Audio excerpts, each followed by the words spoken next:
ఏ కర్ణుడు తన ఒక్క బాణంతో నా రథాన్ని, అప్పుడు ఆ రథం మీద మహావీరుడు అర్జునుడు కూర్చొనున్నాడు.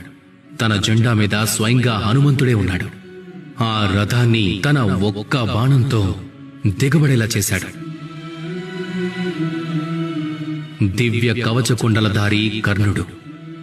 ఇదే కర్ణుడు యుద్ధభూమిలో వీరమరణాన్ని పొందాడు. కారణం ఏమిటి? స్నేహం. దుర్యోధనుడితో స్నేహాన్ని నిలబెట్టుకోవటం కోసం తన చెడు పనులను కూడా వ్యతిరేకించలేదు. కర్ణుడు తనకు తోడుగా ఉన్నాడు. ఈ స్నేహం. ఆ రోజు ద్రౌపది వస్త్రాపహరణం జరుగుతున్నప్పుడు